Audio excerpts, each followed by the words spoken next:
Welcome to Model Railroading 101. I'm John, and today I'm going to talk to you more about operating sessions. In September of 2019, I was invited to an annual operating event that gets put on by John Zock and Steve Hayes, called Op to Drop. John has a very large multi-deck layout that represents logging in Tuolumne County in the 1950s, and Steve Hayes has an equally large layout that depicts Western Pacific between Oakland, California and Salt Lake City, Utah.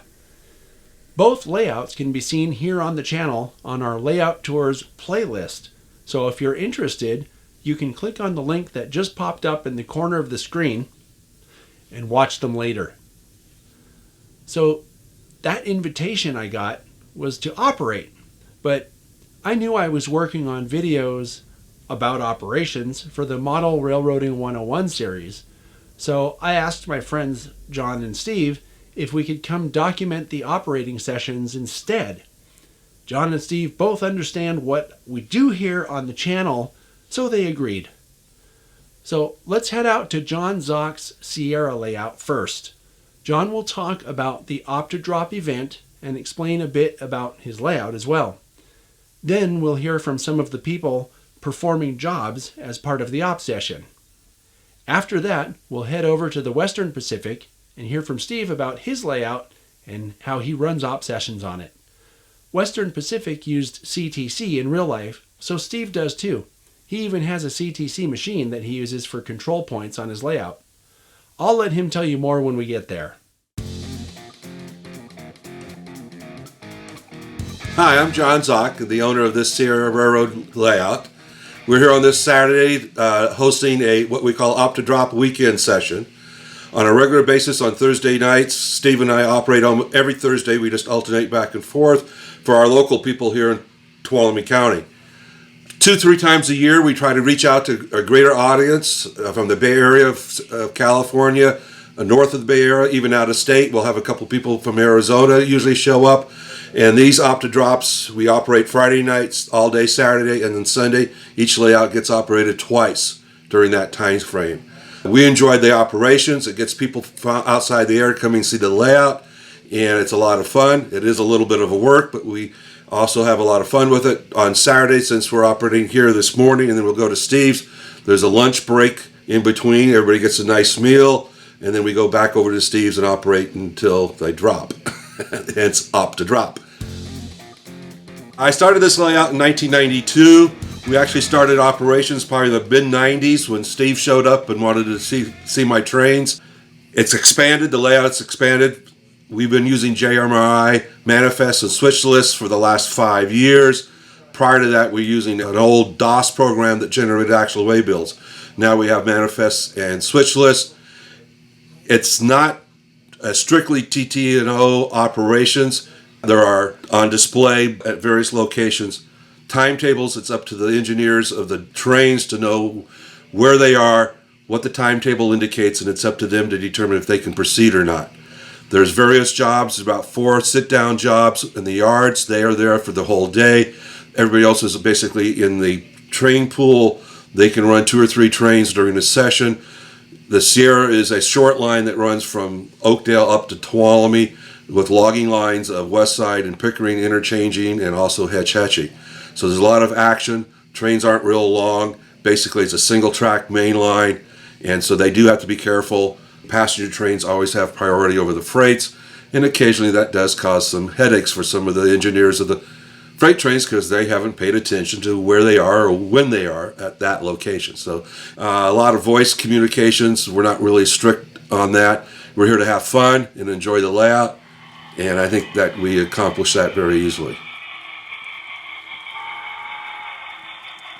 Each job has one of these little folders. It tells them what train they're running, where it goes from Oakdale to Jamestown. In this case, it's job 14. It's the Sierra Freight number 6. Inside is a small map of the layout that they're going to be running on, some directions of what they're doing, and if there's any blocking involved in getting the cars in the right place behind the locomotive, it tells them that. Also, if there's a meet that they should be aware of, it's usually highlighted in yellow. On the back, there's a short version of the timetable just for that area that they're running in. Again, the highlighted area is their trains, and if there's anything else highlighted, those are the potential meets. We use a fast clock on a 4-to-1 ratio, but it's a Sierra, it's a short line, so rarely do the meets actually occur when they're supposed to, but at least gives them that information. And if they need clearance, they need to ask for that from myself or one of the other engineers. In some cases, they'll actually have their manifest inside, or they'll pick up their manifest from the yard that's picking up their train for them. The yard operator will hand in the manifest, telling them what cars to pick up, which to drop off, and when they reach the destination, they hand the manifest to that yard operator so they know that yard operator will know where the cars go in his or her yard.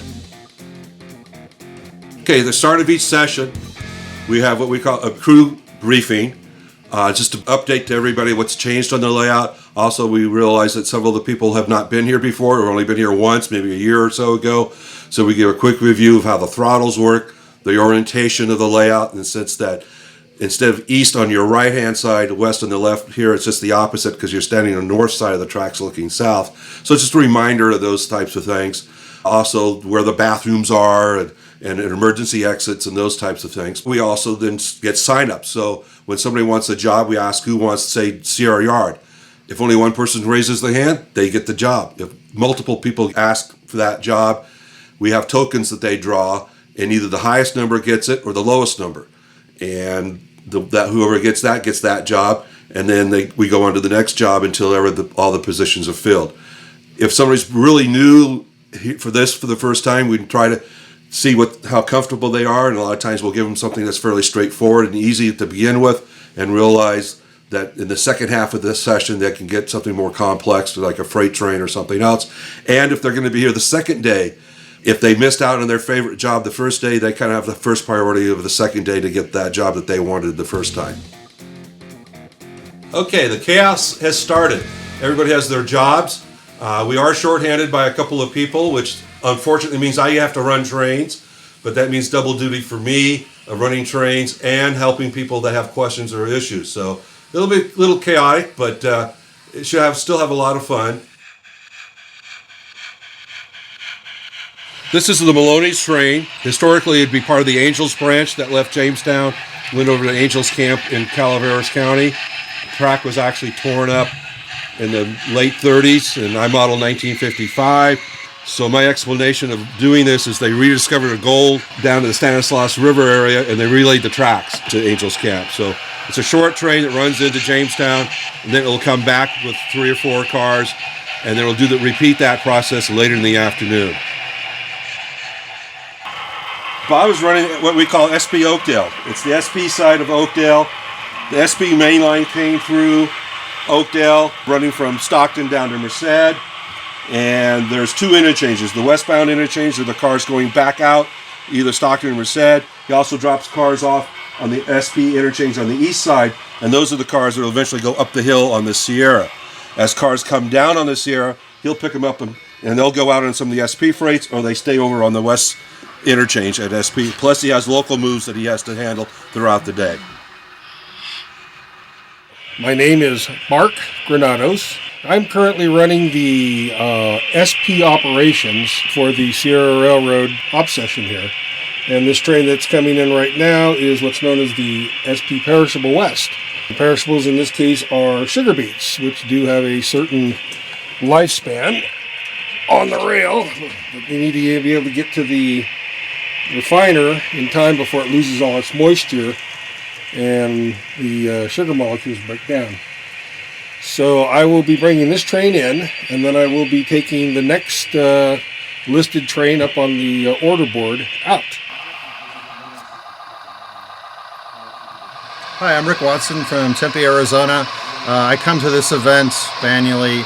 Steve and John put on a great event. I'm actually running the Pickering log train. It's got 2 locomotives on it. One's a mid-train helper. It starts on the far end of the railroad, runs across the railroad, but because of the types of locomotives, it runs very slow. So this is not a bullet train by any means. It's a fun job. Have a good time on this railroad. This railroad is great. John has put together so many fantastic jobs. It runs excellent.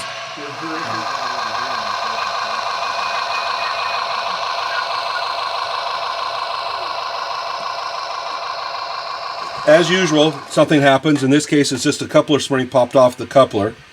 So sometimes I can do this with one try without losing any springs. Other times, some nasty words are said because it takes more than one time.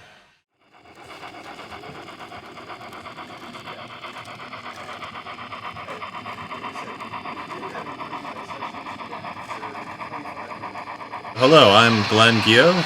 So I'm from Orangevale, which is really close to Folsom. I came up here to John Zach's Sierra Railroad because this is my favorite kind of railroading. It's strange mountain railroading with obscure locomotives and really tight curves and steep grades. I really enjoy this sort of thing, and I'm slowly building up my own little empire of a railroad like this. So I'm running the Tuolumne Extra right now. My job is to bring a bunch of cars from Jamestown up the hill to Tuolumne, where I'm going to sort out all my cars and make a bunch of freight trains to head out again. So it's a lot of fun. I have a blast. I come up here as often as I can. It's great. I'm Vern Alexander from Petaluma, California, and I come here because it's one of the best operating layouts I've ever encountered. I just love it here. Right now I'm working the mill at Fassler, and I've done a bunch of pulling of loads out of the mill. They've been picked up by a freight train, and now I change engines. I leave my mill switcher there. I go over to the engine house and get a new engine. I'll gather up a couple of cars and 8 empty log flats and take off up the hill to our track. I'll be running on Sierra track, but I'm the Pickering Lumber Company. I'll get off of the Sierra and run up the hill to Shetchen Junction and meet logs coming down that want my empty cars, and I'll take his loaded cars and bring them back. Hi, it's Bill Meeker. I am from Fremont, California, and I am here at John Zach's Sierra Railroad layout in beautiful Twain Harte, California. Well, I am switching Hetch Hetchy Junction. As you can see here, I've got cars all over the place. Right now I'm kind of in a holding pattern because I'm waiting for the rock train to come up so I could run my locomotive down and help that train up to Hetch Hetchy Junction. And that car will be picking up and setting out cars, and then I'll be back to work again. Hi, I'm Darlene from Martinez, and I'm doing the rock train going all the way over to Cooperstown, which is way over yonder, I hope. My son started out in trains, and I was a single mom, and in order for him to run trains, I had to go too. We finally decided, okay, you've been here long enough. It's time to start doing a train. So I married into the train family too.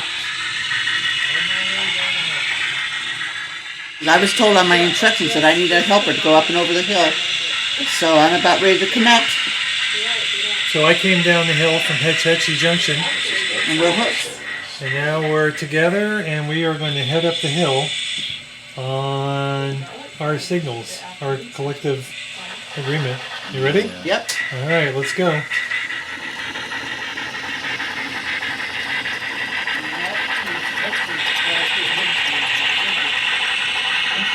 Hi, I'm Jim Radke. I'm from Albany, California, and I'm up here in Sonora enjoying a weekend of playing trains. I am the Sierra Yardmaster, which is known as Oakdale, a real place geographically, not too far from here.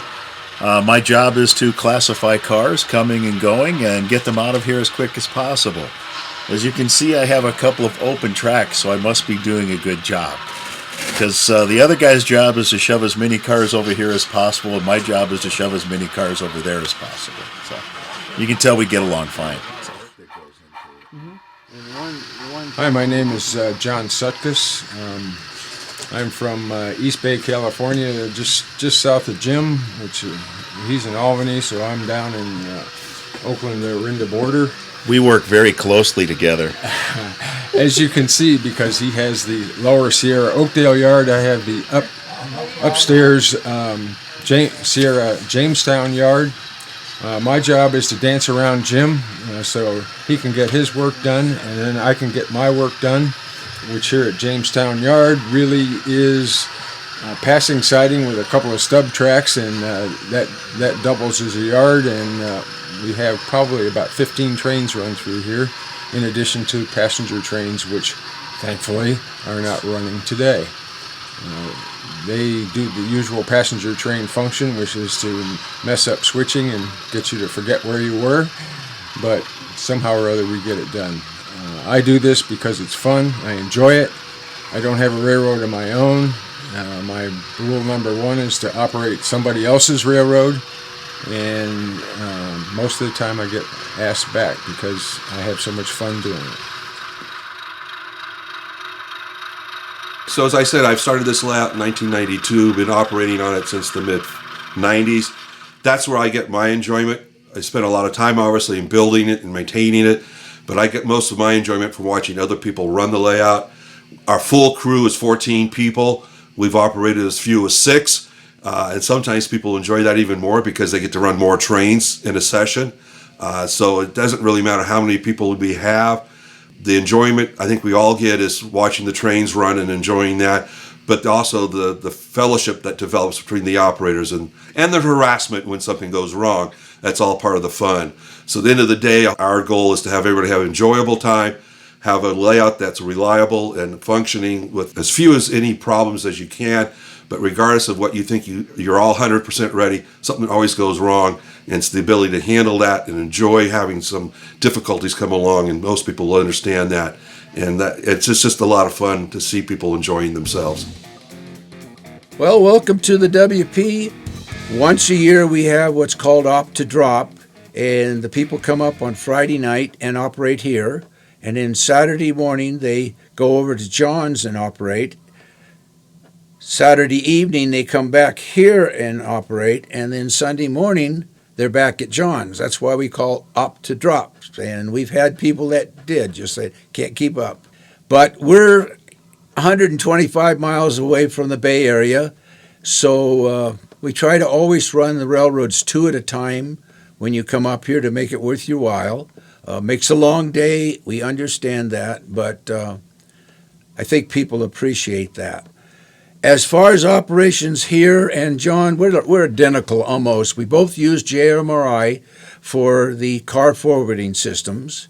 What I love with that is, especially on my railroad, if we were operating tonight and all of a sudden the guy said, let's do another session. We're not sleepy. We could actually do it. I could go upstairs, run the waybills in 15 minutes. It takes about a minute to run them, but then I have to print them. And while everybody's gone to the restroom and everything, we're ready to go again. And you can't do that with car cards. You just can't. So we fell in love with the JMRI. How it works is there's a manifest on each train. Oakland has a list of what trains are going out and what goes on them. He does not have anything that says what's coming in, because when a train comes in, he gives the manifest to the Oakland operator, just like a real railroad. I do this at Stockton and Sacramento. They have a list of what's coming and what's going because nobody leaves them a manifest. Salt Lake is the same thing. He doesn't have anything that's coming. He works off the manifest. We have here a combination of the Chubb system, which is DC, and battery-operated DCC. Basically, I'm converting over entirely to battery-operated DCC. We're not there, but we're at 14 so far. So, to me, this is the greatest hobby that you can find because it has so many different facets, okay? You come in and you have to design the railroad. Then you have to build the framework for the railroad. Then you start building structures. And every structure that you build or every car that you build goes on the railroad and actually has a place, which is really cool. I mean, my wife does quilting, and after you've made a couple quilts for somebody, what do you do with them from then on? Same thing with painting. She does painting, beautiful painting. But after you've given everybody one and run out of walls, what do? Well, on the railroad, you basically never run out of something to do. Then, of course, you have the electrical and the control part of it. So the railroad, once you switch to operations and designed for operations, it comes alive. It really does. And it's really cool to sit and watch these guys come up here and operate it as a real railroad.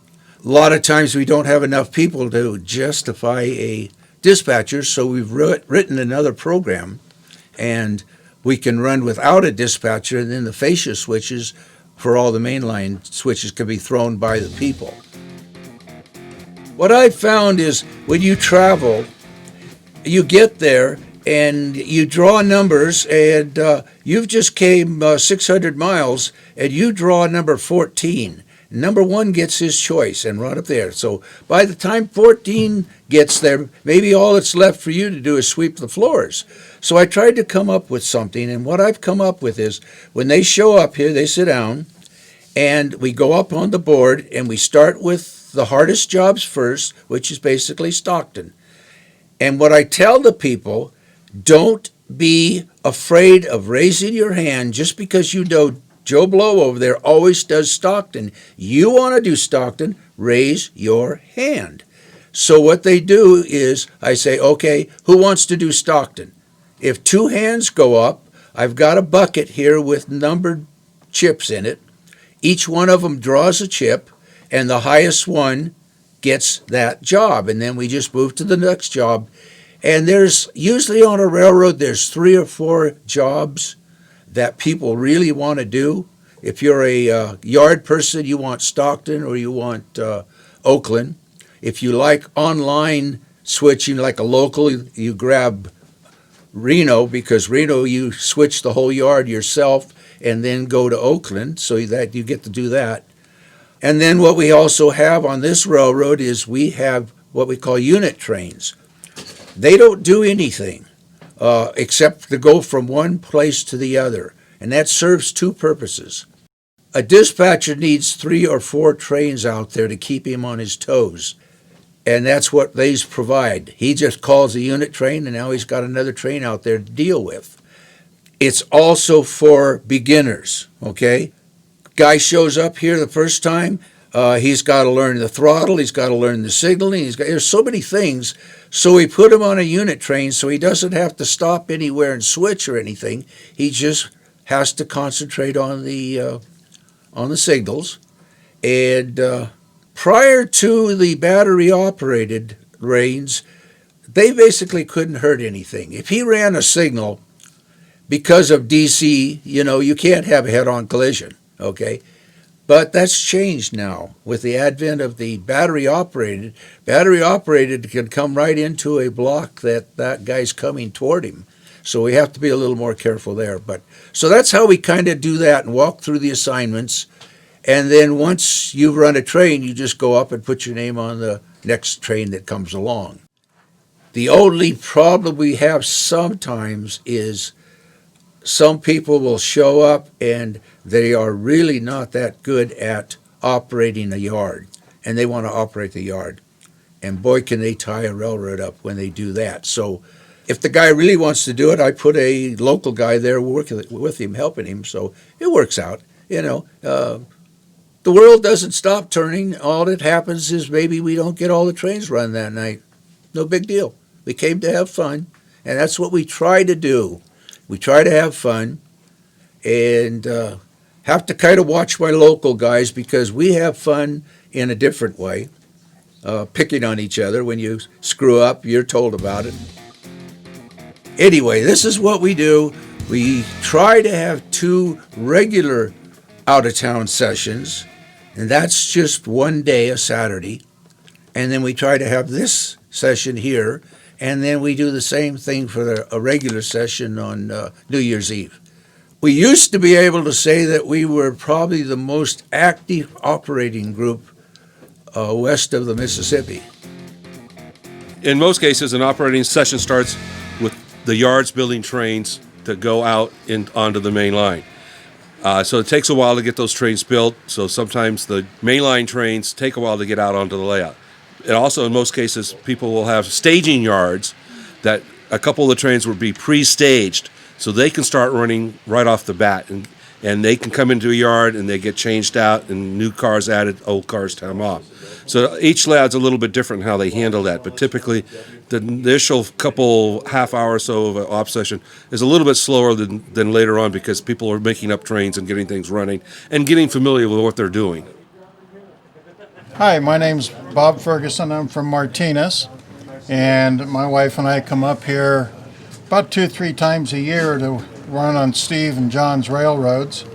And I'm operating Stockton Yard, where we have multiple trains coming by for the entire session, and I get cars out of their trains and I give them cars to put in their trains that all have specific destinations. It can be a rather taxing job if several trains show up at the same time, but usually if you're ahead of the game with your switch list, then it can be a pretty nice job to run. So Steve has all of his jobs printed out here with instructions about what to do at every station. So I've been told here, hey, drop off to your chemical cars on the team track. And I coordinate with the yard master, of course, to figure out exactly where he wants stuff. Because the yard master's opinion about where things go is more important than what's written here for operations. Well, down here at the dispatcher's board, as you can see, it goes from Oakland all the way around here and terminates in Salt Lake. The orange numbers that you see, the little orange dots, that means there's a train right there, okay? This up here is mostly for checking out the system. It shows the yellow ones, those are the turnouts that are thrown. The white ones up there, that's detection in each block. So I can see that there is detection. And hopefully, there he just lit up 4, so he's going in here.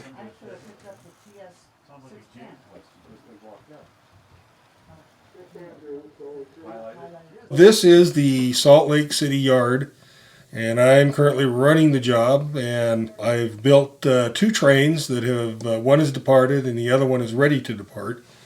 And in the meantime, I'm doing the local switching of all the cars that need to be dealt with. This here is the work list generation that I was given, and down at the bottom of here is a whole series of instructions on what to do. So at some point there will be some inbound trains, and they'll turn over their orders to me, and I will break them up and distribute the cars to the appropriate points that they need to go. We do have some other parts of the Salt Lake City area as opposed to the yard, and that would be our yard storage tracks over here. These are staging tracks. We have a couple of different trains. Some of them are probably familiar to most WP aficionados, such as the Fast Forward, the Fruit Express, the Expediter, and last but not least, the California Zephyr.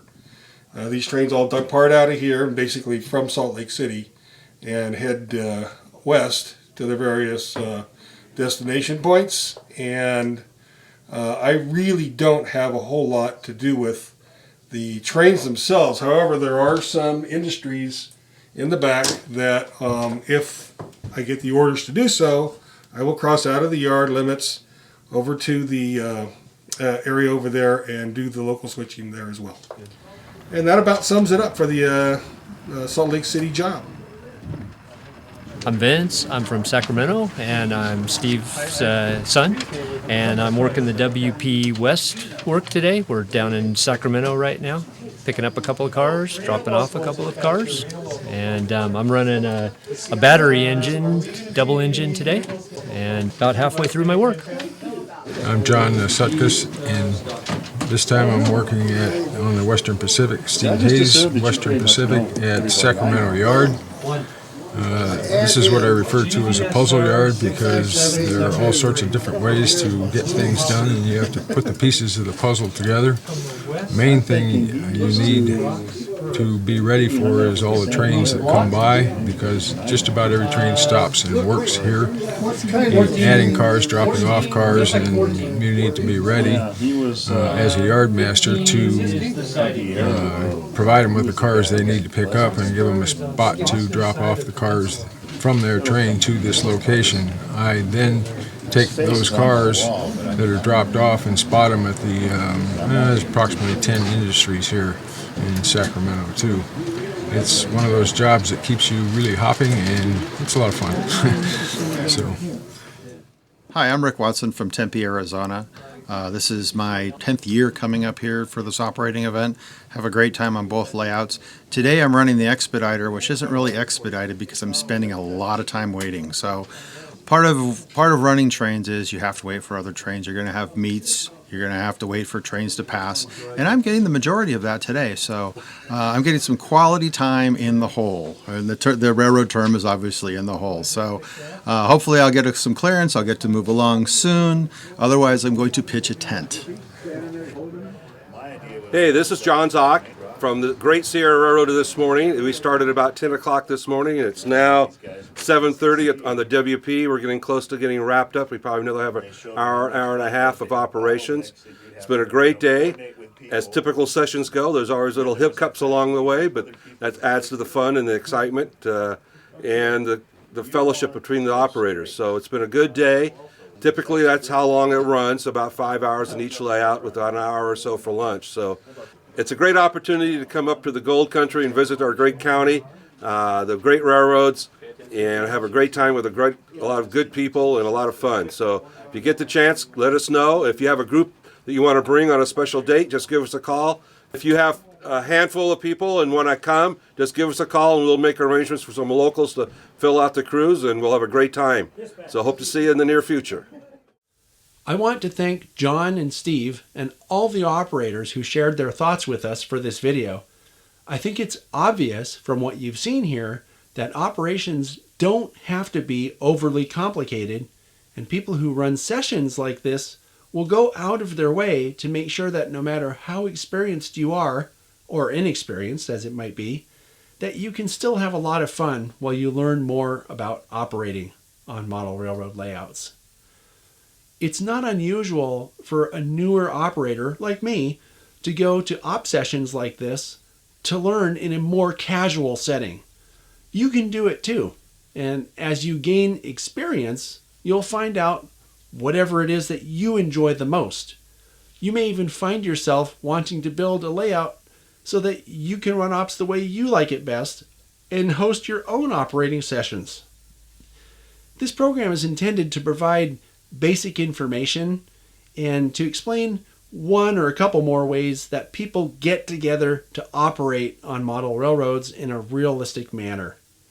If you have an idea for a model railroading 101 topic, please put a comment below and subscribe now so that you don't miss anything. I'd also like to encourage you very strongly to visit opsig.org to learn more about operating on model railroads. Also, did you know that you can help promote the hobby by supporting this channel on Patreon? You can go to patreon.com/TSG Multimedia to learn how you can help for as little as 7 cents a day. It's not much, but if enough people do it, it'll add up. Thanks for watching. Make it a great day.